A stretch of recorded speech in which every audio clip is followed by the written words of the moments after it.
ಜೈ Shriram. ಲಕ್ವ, paralysis, ಪಕ್ಷವಾತ ಇದು ರೋಗವಲ್ಲ. ಹಾಗಾದರೆ ಇದು ಏನು? ಇದು ಯಾಕೆ ಬರ್ತದೆ? ಇದರ ಕಾರಣವೇನು ಅಂತ ಸ್ವಲ್ಪ ನಾನು ನಿಮಗೆ ಬಿಡಿಸಿಕೊಡುವಂಥ ಪ್ರಯತ್ನವನ್ನು ಮಾಡ್ತೇನೆ. ನನ್ನೊಂದು ಫೋನ್ ನಂಬರ್ ಕೂಡ ಬರೆದಿಟ್ಕೊಳ್ಳಿ. 9880254627. ಮೂಕಾಂಬಿಕಾ ರಾಶಿ ಪ್ರಶ್ನೆ, ಜಪ್ಪುಗುಡಿಪಾಡಿ ದೋಟ, ಚಂದ್ರಕಾಂತ ಯೋಗ ಗುರುಜಿ. ಹಾಗೆಯೇ ಯೋಗ ಥೆರಪಿ ಸೆಂಟರ್ ಕೂಡ. ನೀವು ಯಾವುದೇ ಸಮಸ್ಯೆ ಇದ್ದರೂ ಕೂಡ ಆನ್ಲೈನ್ನಲ್ಲಿ ನನಗೆ ಕರೆ ಮಾಡ್ಬೋದು.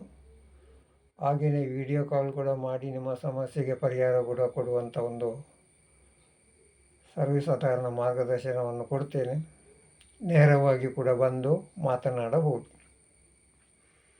ಈಗ ನಾನು ಹೇಳಿದೆ ನಿಮಗೆ ಲಕ್ವ, ಪ್ಯಾರಲಿಸ್ ಇಲ್ಲದ್ರೆ ಪಕ್ಷವಾತ ಇದು ರೋಗವಲ್ಲ. ಹಾಗಾದರೆ ಇದು ಹೇಗೆ ಬರುವುದು? ಹೇಗೆ? ಇದಕ್ಕೆ ಕಾರಣವೇನು ಅಂತ ನೋಡಿ, ಸ್ವಲ್ಪ ನಿಮಗೇನಾದರೂ ಗೊತ್ತಾಗ್ತದ? ಇದಕ್ಕೆಲ್ಲ ಮೂಲ ಕಾರಣ ನಾವು ತಿನ್ನುವಂಥ ಆಹಾರ, ಸಮಯವಿಲ್ಲದ ಸಮಯದಲ್ಲಿ ಊಟ ಮಾಡುವುದು, ಹೇಗೆ ಬೇಕಾದರೂ ಹಾಗೆ ಮಲಗುವ ರೀತಿ ನೀತಿ ಸರಿಯಿಲ್ಲ. ಹಾಗಾದರೆ ನಾವು ಇದುವರೆಗೆ ಬದುಕಲೇ ಇಲ್ವಾ? ನಾವು ಮಾಡಿದಂಥ ನಿದ್ರೆ ಸರಿ ಇಲ್ವಾ? ಖಂಡಿತವಾಗಿ ಸರಿಯಿಲ್ಲ, ತಪ್ಪಾಗಿದೆ. ಆದ ಕಾರಣ ಎಲ್ಲ ಇದನ್ನು ರೋಗ ಅಂತ ನಾವು ಹೇಳ್ತಿದ್ದೇವೆ. ರೋಗ ಅಲ್ಲ ಇದು. ನಾವು ಇದನ್ನು ಭರಿಸಿಕೊಂಡದ್ದು, ನಾವೇ ಬೇಕಂತ ಮಾಡಿದ್ದು. ಇದು ರೋಗವಲ್ಲ. ಮಲಗುವಾಗ ಮಲಗ್ತೇವೆ ನಾವು. ಮಲಗುವಾಗ ನಮ್ಮ ಕೈ ಕಾಲು ಒಂದು ಕಡೆಗೆ ಬಲಭಾಗದ ಭಾರ ಎಲ್ಲ ಎಡಭಾಗಕ್ಕೆ ಸೇರ್ತದೆ. ಎಡಭಾಗದಲ್ಲಿ ಆ ಭಾರ ಆದಾಗ ರಕ್ತ ಸಂಚಾರ ಆಗದೆ, ಬ್ಲಡ್ ಸರ್ಕ್ಯುಲೇಷನ್ ಸರಿಯಾಗಿ ಆಗದೆ ಆ ಜಾಗದಲ್ಲಿ ಮರ ಕಟ್ಟಿದಾಗೆ ಆಗ್ತದೆ. ಕೆಲವರು ಬಂದು ಹೇಳ್ತಾರೆ, ನಾವೆಲ್ಲ ಟೆಸ್ಟ್ ಮಾಡಿದ್ದೇವೆ, ಎಕ್ಕೋ ಟೆಸ್ಟ್ ಮಾಡಿದ್ದೇವೆ, ECG ಮಾಡಿದ್ದೇವೆ, ಬ್ಲಡ್ಡಿನಲ್ಲಿ ಏನೂ ಇಲ್ಲ, ಕೊಲೆಸ್ಟ್ರಾಲ್ ಇಲ್ಲ, ಥೈರಾಯ್ಡ್ ಸಮಸ್ಯೆ ಇಲ್ಲ ಅಂತ. ಆದರೂ ಅವರಿಗೆ ಈ ಲಕ್ವ ಹೊಡೆದಿದೆ. ಲಕ್ವ ಹೊಡಿಲಿಕ್ಕೆ ಕಾರಣ ಏನು? ಮಲಗಿದ ರೀತಿಯೇ ಸರಿ ಇಲ್ಲ. ಅದರಿಂದ ಈ ಸಮಸ್ಯೆ ಬರಲಿಕ್ಕೆ ಮೂಲ ಕಾರಣ ಆಗಿದೆ. ಆದ ಕಾರಣ ಮಲಗಿದಾಗ ನಾವೇನಾಗ್ತದೆ, ಒಂದೇ ಕಡೆಗೆ ಭಾರ, ಈಗ ಬಲ ಕಡೆಗೆ ನಾವು ಮಲಗಿದ್ದೇವೆ. ಮಲಗಿದಂಥ ಸಂದರ್ಭದಲ್ಲಿ ಅಲ್ಲಿ ಇಡೀ ಕಾಲಿಗೆ ಕೈಗೆ ಬ್ಲಡ್ ಸರ್ಕ್ಯುಲೇಷನ್ ಆಗದೆ ಮರ ಕಟ್ಟಿದಾಗೆ ಆಗಿ ಕೊನೆಗೆ ನಿಮ್ಮ ಮೆದುಳಿನಲ್ಲಿ ಡ್ಯಾಮೇಜ್ ಆಗ್ತದೆ, ಸರ್ಕಿಟ್ ಹಾಳಾಗ್ತದೆ. ಸರ್ಕಿಟ್ ಹಾಳಾದ ಸಂದರ್ಭದಲ್ಲಿ ಏನಾಗ್ತದೆ ಗೊತ್ತುಂಟಾ? ಒಂದು ಪಕ್ಕನೆ ನಮಗೆ ಅರ್ಧ ಗಂಟೆ 1 ಗಂಟೆ ನಿದ್ದೆ ಆದ ಮೇಲೆ ಎಚ್ಚರಿಕೆ ಆದಾಗ ಭಯ ಶುರುವಾಗ್ತದೆ. ಭಯ ಶುರುವಾದ ಮೇಲೆ ಏನಾಗ್ತದೆ? ಮನೆಯವರನ್ನೆಲ್ಲ ನೀವು ಕೂಗ್ತೀರಿ, ಕರೀತೀರಿ. ಆವಾಗ ನಿಮಗೆ ಬಾಯಿ ಬರುವುದಿಲ್ಲ, ಕೈ ಬರುವುದಿಲ್ಲ, ಎಲ್ಲವೂ ಕೂಡ ಸ್ಟ್ರೋಕ್ ಆಗಿದೆ. ಹೆದರಿಕೆ ಆಯಿತು, ಏನು ಮಾಡೋದು ಅಂತ. ಪರಿಸರದಲ್ಲಿ ರಿಕ್ಷಾ ಇದ್ದರೆ ರಿಕ್ಷಾ, ಕಾರ್ ಇದ್ದರೆ ಕಾರು, ಆ್ಯಂಬುಲೆನ್ಸ್ಗೆ ಫೋನ್ ಮಾಡ್ತೀರಿ, ಆ್ಯಂಬುಲೆನ್ಸನ್ನು ಆಸ್ಪತ್ರೆಗೆ ಕೊಂಡೋಗ್ತೀರಿ. ಅರ್ಧ ಭಯದಿಂದ ಇನ್ನಷ್ಟು ಸಮಸ್ಯೆ ಅವರಿಗೆ ಆಯಿತು. ಲಕ್ವ ಹೊಡೆದವರಿಗೆ ಕೊಂಡೋದ ಮೇಲೆ ಏನಾಯಿತು ಅಂತ ಕೇಳಿದರೆ, ಆಸ್ಪತ್ರೆಯಲ್ಲಿ ದಿಢೀರಂತ ಅದಕ್ಕೊಂದು ಇಂಜೆಕ್ಷನ್ ಕೊಟ್ಟರೆ ಸರಿಯಾಗ್ತದೆ ಅಂತ ಹೇಳ್ತಾರೆ. 80% ಸರಿಯಾಗ್ತದೆ ಅಂತ ಅವ್ರು ಹೇಳ್ತಾರೆ. ನಿಜವಾಗಿಯೂ ಇದು ಅವರಿಗೆ ಒಂದು ಲಾಟ್ರಿ ಹೊಡೆದಾಗ. ಇಂಥ ಪ್ಯಾರಲಿಸ್ ಸಮಸ್ಯೆ ಆದವರು ಆಸ್ಪತ್ರೆಗೆ ಹೋದ ಕೂಡಲೇ ಒಂದು 35,000 ಇಂಜೆಕ್ಷನ್ ಕೊಡುವ, ಸರಿಯಾಗ್ತದೆ ಅಂತ. ಹೇಗೆ ಸರ್ವೆ ಆಗುವುದಿದು? ಸರಿ ಆಗ್ತದಾ? ಸರಿಯಾಗುವುದಿಲ್ಲ. ಇದು ಲಾಭ ಅವರಿಗೆ ಅಷ್ಟೇ, ಖಂಡಿತವಾಗಿಯೂ ಸರಿಯಾಗುವುದಿಲ್ಲ. ಮತ್ತು ಯಾಕೆ ಇದು ಸರಿಯಾಗುವುದಿಲ್ಲ ಅಂತ ಕೇಳಿದರೆ, ಈ ಸಂದರ್ಭ ಒಳ್ಳೆಯದವರಿಗೆ.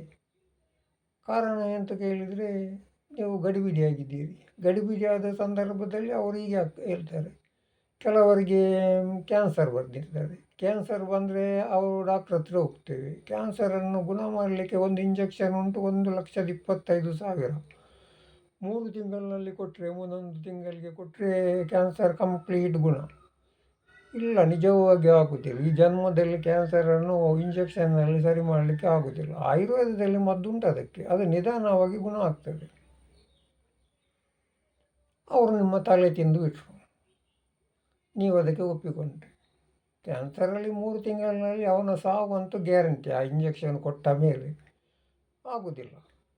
ಮತ್ತು ಹೃದಯದ ಸಮಸ್ಯೆ, ಹೃದಯಕ್ಕೆ ಕಂಡಾಪಟ್ಟೆ ನೋವು ಬರ್ತದೆ, ಕಂಡಾಪಟ್ಟೆ ಎದೆ ನೋವು ಬಂತು ಅಂತ ಆಸ್ಪತ್ರೆಗೆ ಕೊಂಡೋದ ಕೂಡಲೇ ಅವರು ಏನು ಹೇಳ್ತಾರೆ, ಹೃದಯ ಬ್ಲಾಕೇಜ್ ಆಗಿದೆ ಅಂತ. ಬ್ಲಾಕೇಜ್ ಖಂಡಿತವಾಗುವುದಿಲ್ಲ. ಕೇವಲ 2 ಮಾತ್ರೆಯಲ್ಲಿ ಸರಿ ಮಾಡಲಿಕ್ಕೆ ಆಗ್ತದೆ, ಬ್ಲಾಕೇಜ್ ರಿಲೀಸ್ ಮಾಡಲಿಕ್ಕೆ ಆಗ್ತದೆ. ಅದು ಬಂದದ್ದು ಏಕೆ ಅಂತ ಕೇಳಿದರೆ, ನೀವು ತಿಂದ ಆಹಾರದಲ್ಲಿ ವಾಯುದ ಕೆಲವರಿಗೆ ಜೀಗುಜ್ಜೆ, ಅದಕ್ಕೆ ಸಿಗಡಿ ಹಾಕಿ ತಿನ್ನೋದು, ಇದು ಡಬಲ್ ವಾಯಾಗಿ ಹೃದಯದಲ್ಲಿ ಏನೋ ವಾಯು ನಿಂತಿದೆ ಅಷ್ಟೇ. ಅದು 2 ಮಾತ್ರೆಯಲ್ಲಿ ತೆಗೆದು ಸರಿ ಮಾಡ್ಬೋದು, ತೊಂದರೆ ಏನಿಲ್ಲ. ಸರಿ ಮಾಡುವುದಿಲ್ಲ. ಯಾಕೆ ಅಂತ ಕೇಳಿದರೆ, ನಾವು 10 ಕೋಟಿ ಖರ್ಚು ಮಾಡಿ ಆಸ್ಪತ್ರೆ ಕಟ್ಟಿದ್ದು ನಿಮಗೆ 200 ರೂಪಾಯಿ 300 ರೂಪಾಯಿ ಮದ್ದು ತಿಂದು ಸರಿ ಮಾಡಲಿಕ್ಕಲ್ಲ. 5 ಕೋಟಿ ಖರ್ಚು ಮಾಡಿ ನಾವು ಡಾಕ್ಟ್ರು MD ಮಾಡಿದ್ದು ನಿಮಗೆ 200 ರೂಪಾಯಿ ಮಾತ್ರೆ ಕೊಟ್ಟು ಸರಿ ಮಾಡಲಿಕ್ಕಲ್ಲ. ಅದು ಆಸ್ಪತ್ರೆ ಲೋನ್ ಎಲ್ಲ ಕಟ್ಟಲಿಕ್ಕೆ ಉಂಟು. ನಮ್ಮ ಜರ್ಮನಿ ಮಿಷನ್ ಎಲ್ಲ ತಂದಿದ್ದೇವೆ, ಮತ್ತು ಚೈನಾದಿಂದ ಮಿಷನ್ಗಳು ಬಂದು ಆಸ್ಪತ್ರೆ ತಂದಿದ್ದೇವೆ. ನಿಮ್ಮನ್ನು ಬಂದ ಕೂಡಲೇ ನಾವು ಟೆಸ್ಟ್ ಮಾಡಿ 200 ರೂಪಾಯಿ 300 ರೂಪಾಯಿದು ಮೆಡಿಸಿನ್ ಬರೆದು ಕೊಟ್ಟರೆ ಸರಿ ಆಗ್ತದಾ? ಆಗುವುದಿಲ್ಲ.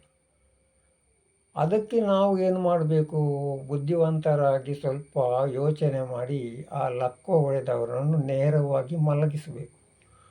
ಮಲಗಿಸಿದ ನಂತರ ಜಾಗ್ರತೆಯಾಗಿ ಅವನು ಎಲ್ಲಿ ಆ ಭಾಗ ಎಲ್ಲ ಟೈಟ್ ಆಗಿದೆ, ಮರ ಕಟ್ಟಿದೆ, ಅದಕ್ಕೆ ಪಟ ಪಟ ಪಟ ಪಟ ಪಟ ಅಂತ ನೀವು ಚಪ್ಪಾಳೆ ಹೇಗೆ ತಟ್ತೀರಿ, ಅದೇ ಥರದಲ್ಲಿ ಅವರಿಗೆ ಚಪ್ಪಾಳೆಯಾಗೆ ಇಡೀ ಶರೀರಕ್ಕೆ ತಲೆಯಿಂದ ಕಾಲುವರೆಗೆ, ಕಾಲಿನಿಂದ ತಲೆವರೆಗೆ ಮಸಾಜ್ ಮಾಡಿದಾಗೆ ಪಟ ಪಟ ಪಟ ಪಟ ಒತ್ತಿದಾಗ, ನೀವು ಹೊಡೆದಾಗ ಬ್ಲಡ್ ಸರ್ಕ್ಯುಲೇಷನ್ ಆಗಲಿಕ್ಕೆ ಶುರುವಾಗ್ತದೆ. ಇದು ಬ್ಲಡ್ ಸರ್ಕ್ಯುಲೇಷನ್ ಬ್ಲಾಕ್ ಆಗಿದೆ ಎಲ್ಲಿಂದ ಕೇಳಿದರೆ, ಬಲ ಮೆದುಳಿನಲ್ಲಿ ಎಡ ಮೆದುಳಿನಲ್ಲಿ ಸರ್ಕಿಟ್ನಲ್ಲಿ ತೊಂದರೆ ಆಗಿದೆ. ನಮ್ಮ ಬಲಭಾಗದ ಮೆದುಳಲ್ಲಿ ಉಂಟು ಗೊತ್ತುಂಟಾ, ಅದು ಎಡಭಾಗದಲ್ಲಿ ಇಟ್ಟಿದ್ದಾರೆ ಪರಮಾತ್ಮ. ಎಡಭಾಗದ ಮೆದುಳನ್ನು ಬಲಭಾಗಕ್ಕೆ ಹಾಕಿದ್ದಾರೆ. ಬಲಭಾಗದಲ್ಲಿ ನಿಮಗೆ ಸ್ವಾಧೀನ ತಪ್ಪಿದರೆ ಎಡಭಾಗದ ಮೆದುಳಿನಲ್ಲಿ ಬ್ಲಾಕ್ ಆಗಿದೆ ಅಂತ ಅರ್ಥ. ಹಾಗೆಯೇ ಎಡಭಾಗದಲ್ಲಿ ಏನಾದರೂ ನಿಮಗೆ ಸ್ಟ್ರೋಕ್ ಆಗಿದ್ದರೆ ಬಲಭಾಗದ ಮೆದುಳು ಏನುಂಟು ಅದು ಡ್ಯಾಮೇಜ್ ಆಗಿದೆ ಅಂತ ಅರ್ಥ.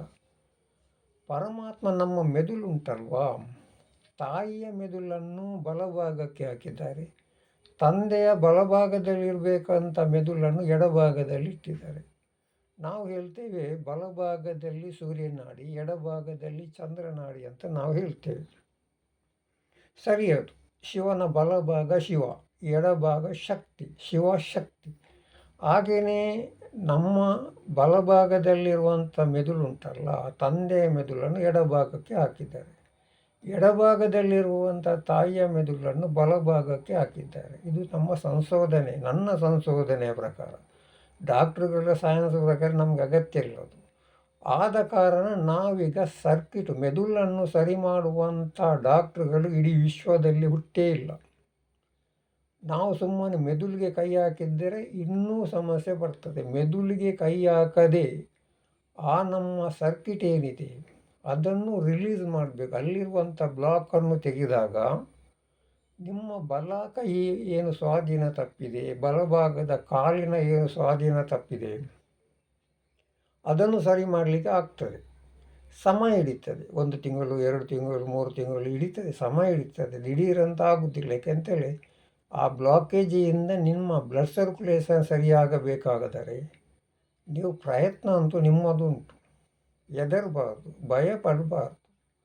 ಮತ್ತು ಅದಕ್ಕೆ ನೀವು ಖುಷಿ ಬಂದಾಗೆ ಜ್ಯೋತಿಷಿಗಳು ಹೋಗಿ, ಮಂತ್ರವಾದಿಗಳು ಹೋಗಿ, ಅದು ತಾಯ್ತ ಕಟ್ಟುವುದು, ಅದು ಏನೋ ಮಾಟ ಮಾಡಿದ್ದಾರೆ, ಇದೆಲ್ಲ ಸುಮ್ಮನೆ ಹೇಳಿ ಖರ್ಚು ಮಾಡಿಸ್ತಾರೆ. ಅದಕ್ಕೋಸ್ಕರ ತಿಳಿದವರನ್ನು ಹಿಡಿದು ಅದಕ್ಕೆ ಏನು ಮಾಡಬೇಕು ಅಂತ ಕೇಳಿ ಸರಿ ಮಾಡಿದರೆ ಸರಿ ಮಾಡಲಿಕ್ಕೆ ಆಗ್ತದೆ. ಆಗುವುದಿಲ್ಲ ಅಂತ ಏನೂ ಇಲ್ಲ. ಅದಕ್ಕೋಸ್ಕರ ಯಾವುದೇ ಒಂದು ಸಮಸ್ಯೆ ಬಂದರೂ ಮೊದಲು ನಾವೊಂದು 2 ಜನರ ಹತ್ರ ತಿಳಿದುಕೊಳ್ಬೇಕು. ತಿಳಿದುಕೊಳ್ಳದಿದ್ದರೆ ಸಮಸ್ಯೆ ಇನ್ನಷ್ಟು ಬರ್ತದೆ. ಯಾಕಂತ ಹೇಳಿದರೆ ಆಯುರ್ವೇದದಲ್ಲಿ ಈಗಲೂ ಕೂಡ ಉತ್ತಮ ಮದ್ದು ಉಂಟು. 2 ಮದ್ದಿನಲ್ಲಿ ನಿಮ್ಮ ಹೃದಯದ ಬ್ಲಾಕೇಜ್ ರಿಲೀಸ್ ಮಾಡಲಿಕ್ಕೆ ಆಗ್ತದೆ. ಇಂಗ್ಲೀಷ್ ಮದ್ದಿನಲ್ಲೂ ಉಂಟು, ಇಲ್ಲ ಅಂತಿಲ್ಲ. ಆದರೆ ಆದಾಯ ಬರಬೇಕಲ್ವಾ? ಅದು ನೀವು ನಿಮ್ಮಂಥ ಕುರಿಗಳು ಸಿಕ್ಕಿದರೆ ತುಂಬ ಲಾಭ. ಆಸ್ಪತ್ರೆಗೆ ಕೋಟಿಗಟ್ಟಲೆ ಖರ್ಚು ಮಾಡಿ ನಿಮಗೆ 2 ಮಾತ್ರೆಯಲ್ಲಿ ನಿಮ್ಮ ಬ್ಲಾಕೇಜನ್ನು ರಿಲೀಸ್ ಮಾಡೋದು, ಲಕ್ಕು ಹೊಡೆದನ್ನು ಸರಿ ಮಾಡೋದು, ಇದೆಲ್ಲ ಆಗೋದಿಲ್ಲ. ಅದಕ್ಕೋಸ್ಕರ ತಿಳಿದವರ ಹತ್ರ ಹೋಗಿ, ಜ್ಞಾನಿಗಳ ಹತ್ತಿರ ಹೋಗಿ, ಪ್ರಾಣಾಯಾಮ ತಿಳಿದವರ ಹತ್ರ ಹೋಗಿ. ಆವಾಗ ಯಾವ ಪ್ರಾಣಾಯಾಮ ಮಾಡಿದರೆ ನಿಮ್ಮ ಮೆದುಳಿನ ಬ್ಲಾಕೇಜನ್ನು ರಿಲೀಸ್ ಮಾಡಲಿಕ್ಕೆ ಆಗ್ತದೆ ಗೊತ್ತಿದ್ದವರು ಹೇಳಿಕೊಟ್ಟಾಗ ಯಾರಿಗೆ ಲಕ್ಕು ಹೊಡಿತದೆ ಅವರೇ ಸರಿ ಮಾಡಲಿಕ್ಕೆ ಆಗ್ತದೆ. ಸ್ವಲ್ಪ ಸಮಯ ಹಿಡಿತದೆ. ಈ ಮಾತು ಸರಿ ಅಂತ ಅನಿಸಿದರೆ 4 ಜನರಿಗೆ ತಿಳಿಸಿ. ಒಳ್ಳೆಯದಾಗುವುದಾದರೆ ಒಳ್ಳೆಯದಾಗ್ಬೋದು. ನನ್ನನ್ನು ಭೇಟಿ ಮಾಡುವುದಾದರೆ ಆನ್ಲೈನ್ನಲ್ಲಿ ಭೇಟಿ ಮಾಡ್ಬೋದು, ತೊಂದರೆ ಏನಿಲ್ಲ. ವಿಡಿಯೋ ಕಾಲ್ ಮಾಡಿ ಏನು ನಿಮ್ಮ ಸಮಸ್ಯೆ ಅಂತ ನೀವು ತಿಳಿದುಕೊಂಡು ಕೂತಲ್ಲಿಯೂ ಕೂಡ ಸರಿ ಮಾಡಲಿಕ್ಕೆ ಆಗ್ತದೆ. ಜೈ ಶ್ರೀರಾಮ್.